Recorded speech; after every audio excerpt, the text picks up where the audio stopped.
25 करोड़ अवाम की नुमाइंदगी करने वाले वजीर आजम को फॉर लाइफ डिस्क्वालीफाई कर रहे हैं। किसी दुनिया के मुल्क में वजीर आजम या सदर जो है वो जज से नहीं निकाल सकते, नहीं निकालते, ना निकाल सकते हैं। लेकिन यहां एक छोटे से मामले में कि बेटे से तुमने तनख्वाह नहीं ली, तनख्वाह भी कितनी, 10,000 रियाल तनख्वाह नहीं ली आपने। भाई नहीं ली तो और भी अच्छी बात है, नहीं ली तो इसमें बुरा क्या है? अगर ली होती तो फिर तो चले आप फिर भी पूछते मुझे, ली नहीं है तो उस पे आप वज़ीर आज़म को डिस्क्वालीफाई कर रहे हैं और फिर फॉर लाइफ कर रहे हैं।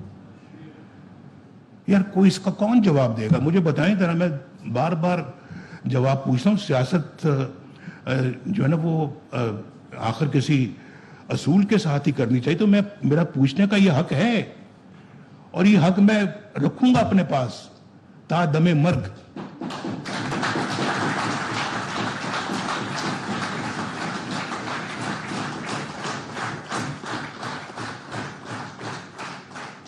निकालने के बाद फिर वहां नहीं रुकते, इसको उतारो सदारत से भी, पार्टी की सदारत से।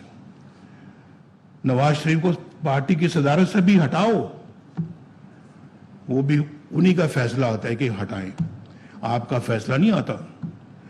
इस CWC का, जनरल काउंसिल का या पार्टी का फैसला नहीं है, वो फैसला सादर कर रहे हैं आपकी जगह पे।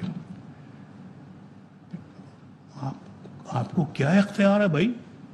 क्या मुझे पार्टी की सदारत से आप हटा रहे हैं?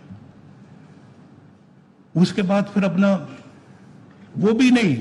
अच्छा भी ये जो नैब का जो जज है, इसको ऑर्डर दिया जा रहा है कि 6 महीने में इस जाली केस का फैसला करें और जस्टिस एजाजुल एहसन को उसका मॉनिटरिंग जज बना दिया।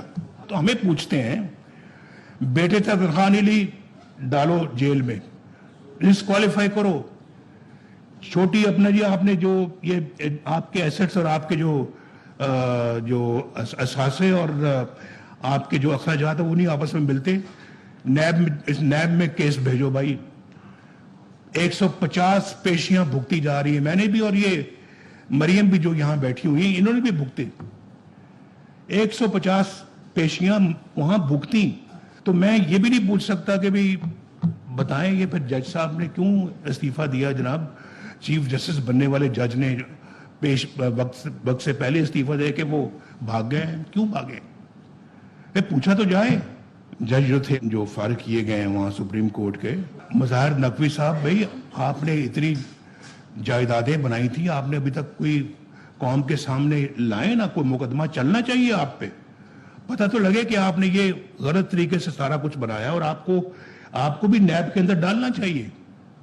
आप भी नैब भुगते हैं, हम सब ने नैब भुगती है और बेवजह भुगती हैं, बेवजह भुगती हैं। सबके झूठे केसेस थे जो आज एक्सपोज हो रहे हैं, बारी बारी हुए या नहीं हुए, हमने बेवजह भुगते हैं। लेकिन हमने हुकूमत भी हमसे छीनी गई और हमारे कुछ सेनेटर भी यहाँ पे शायद मुमकिन है 1-2 वो बैठे हों जिनको कहा जी कि ये पार्टी इनको टिकट दे ही नहीं सकती क्योंकि इनके दस्तखत नवाज शरीफ के दस्तखत थे। तो नवाज शरीफ साहब क्योंकि सदर नहीं रहे, लिहाजा इनको हम नहीं मानते। इनको मतलब ये कि 2 टूट जाएंगे बंदे उनसे, लेकिन वो टूटे नहीं, वो साथ ही रहे। और आप भी माशाल्लाह जेलें भुगती हैं, सजाएं भुगती हैं, मुश्किल वक्त भुगता है, अपने कारोबारी मामलात भुगते हैं। लेकिन आप भी अल्लाह ताला के फजल करम से पार्टी को कभी छोड़ने का कभी सोचा भी नहीं, बल्कि आपने यही सोचा होगा कि पार्टी छोड़ने से बेहतर है, जेल से इस तरह से जाने से बेहतर है कि जेल से हमारी जो है ना वो लाश जाए। मैं समझता हूँ, जज्बात को समझता हूँ। तो ये बहुत बड़ी बात है। मुझे आपको सबको खराज तहसीन पेश कर दी, लेकिन मैं अब उस बात की तरफ मैं मुख्तसर करते हुए दोबारा आता हूं कि फिर क्या हुआ कि एक सिटिंग प्राइम मिनिस्टर के खिलाफ इतनी बड़ी साजिश की गई, उसको निकाला गया